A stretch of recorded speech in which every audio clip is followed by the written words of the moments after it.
I'm Tom, your friendly neighborhood atheist, and we are getting ready for Gateway. And I'm here with Thomas Westbrook, aka Holy Koolaid. Two Thomases, you can't get any better than that. All we need is a third Thomas, if only there was a true Thomas here. Hint, hint. Anyhow, so I've asked you here today, and we've been speaking for several hours now, not necessarily about Gateway, but all things secular, atheist, and technical, being that you are a YouTube sensation. Well, as are you. Well, you are a typical overnight sensation, whereas you've done a hell of a lot of legwork and then became popular. But nobody just saw the legwork; they only saw when you became popular. So you came out of nowhere. I don't know too many overnight sensations who are true overnight sensations. There's normally a lot that goes on behind the scenes.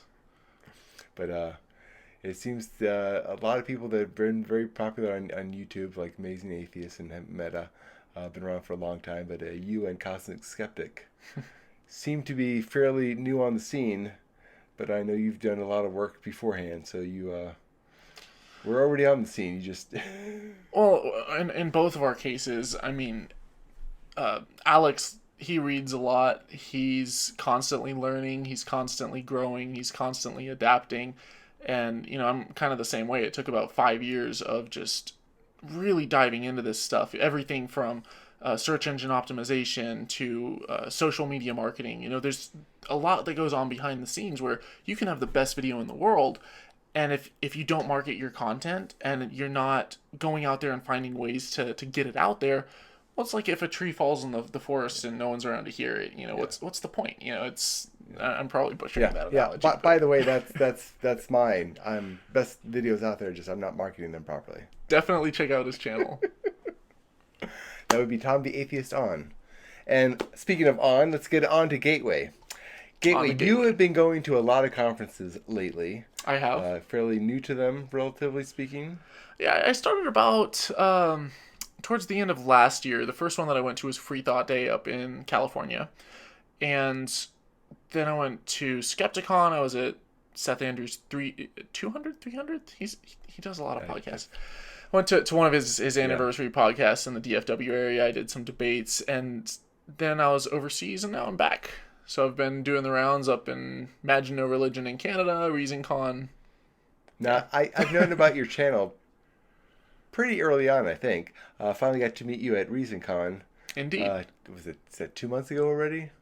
Time flies. Yeah. But we're both going to Gateway. And Gateway to Reason, this is the second Gateway to Reason.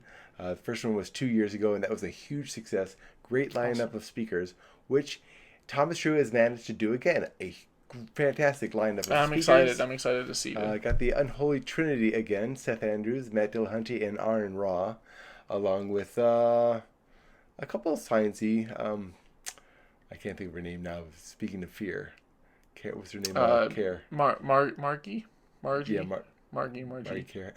I feel bad. I met her a year ago at Skepticon, but we just talked briefly. But no, I love some of what she's doing. I haven't read her book yet, and I probably should. But I have a whole series on fear that I started on my YouTube channel, and it overlaps with her area of expertise, which is, you know, the science behind what's going on inside the brain during, you know, when you have a experience with the supernatural or the paranormal.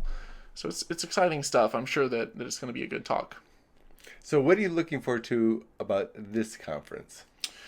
Because this is a long conference. It's a full 3 days with a lot of speakers. He's got like 24 speakers, including entertainers. Definitely networking, meeting people. There's at these types of events, especially the conferences that are a full weekend, you get to mix and mingle a lot more. So you get to actually meet people who, like at Imagine No Religion, I was running into people who they're like, oh, hey, like I've seen your YouTube channel, and like they wanted to talk and kind of hear a little bit of backstory, and I get to see the faces of people who I've been engaging with on Facebook, and maybe I've only seen their avatar, or maybe I've seen their profile picture, but you know, now I get to kind of put a face to the name. That's the best part is people that you've intentionally met on Facebook and had conversations with, and also some people that may have been checking you out from afar. Get to meet, which is kind of cool. It's always nice to meet somebody who says that they've been watching your content and.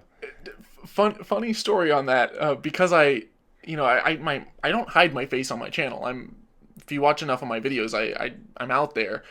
But a lot of times I just use the animation because it's easier. I can record audio and just throw it on an animation.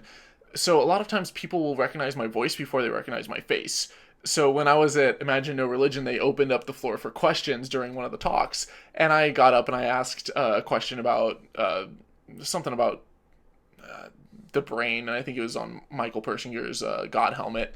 And right after I asked that question, when the talk ended, I had like 6 people come up to me that are like, "Oh, I know that voice," but nobody recognized my face. But you do have a rather distinct voice. I've been told that. I'm not sure what's distinct about it, but and it's a certain quality that stands out. Yeah. Hopefully not an obnoxious quality, but I mean, you're no Seth Andrews, so that's what post-production does for me, is it gets me as close to Seth Andrews as I possibly can while hopelessly crying into a pillow at night. Only God is close to Seth Andrews. When it comes to voice, you're right. That man's voice is it's like cutting through butter. If who was it I was talking to the other day that said his voice was made for it's the porn of the audio world. Speaking of Seth, are there any speakers that you're really looking forward to seeing? Yeah, I'm trying to remember the lineup for this conference.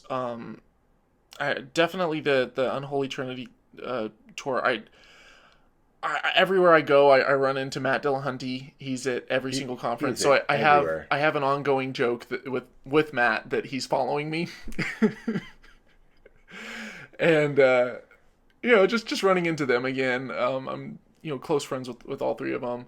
Well, I say close as much as you can be within a lot of social media interaction. They know who we are, and that's pretty good. But I just did an interview with Seth, and I'm in the process of editing it, and I should have it up soon.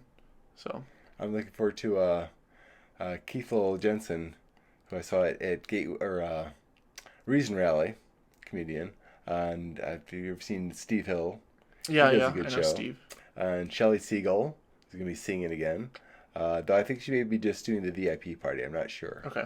But Thomas is having a VIP party the first night, which is a little extra. But this conference is only $50, which is a great deal for a conference. I mean, is 50 the VIP price, or is that the regular? The VIP price I think is only actually $100. Okay. Which is an extra dinner. Yeah.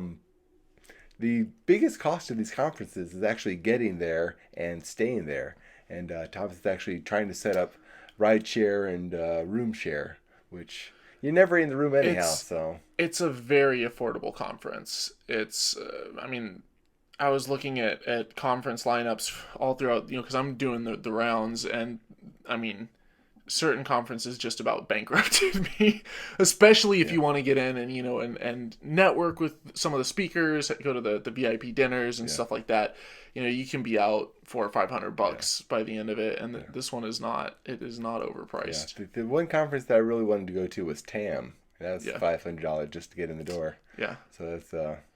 But normally, you're. I have yet to be disappointed with one of these conferences. You go, you meet some great people, you realize that you're not alone, that you're not the only atheist out there, that there's other people who value free thought, critical thinking, and skepticism. And another really nice thing is these conferences, you learn that the people that you've looked up to, and certainly like Matt, Seth, and Aaron, they're there to have as much fun as everyone else.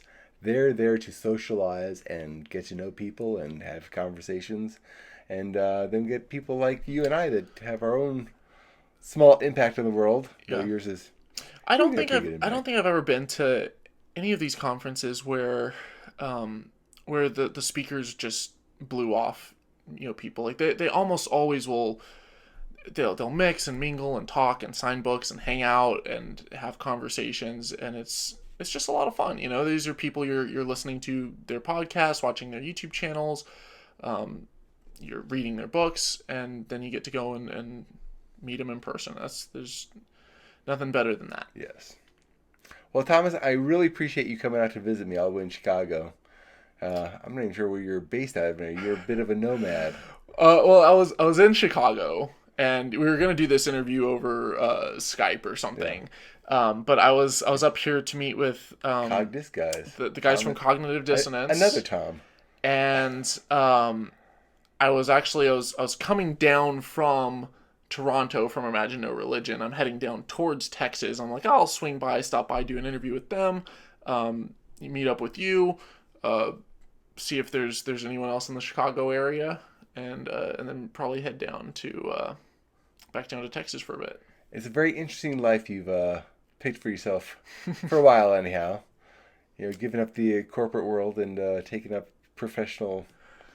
It's funny because I have people a lot of times they'll say things like, how can you afford to travel? Isn't it more expensive? And, it just depends on, if you're location independent, and nowadays there's a lot of jobs that you can do online, then it's actually cheaper living abroad. It's cheaper living overseas. I was able to live in Thailand, and I take pictures and people are like, oh God, you're on this tropical island, you must be paying a fortune. And my rent was like $300 a month. And it costs $10 to get out there on a ferry, from the mainland. I think my taxes are $600 a month.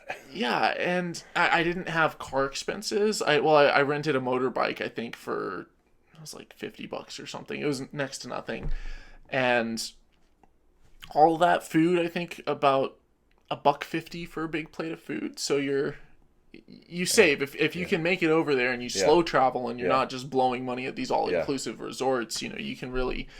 You can live a lot more affordably, and so I'm kind of stretching out my savings trying to get my channel off the ground. Cool beans. Well, you're doing a great job thus far. Hopefully I can learn a few things from you, and look forward vice versa. Look forward to seeing you again in a few weeks at July 28th through the 30th. Full 3 days. It's going to be a good time in St. Louis. Yeah. Anyways, I'm Tommy, friendly neighborhood atheist. I'll catch you next time, and this is Thomas Westbrook. Don't drink the Koolaid. See ya. Do we shake at the end?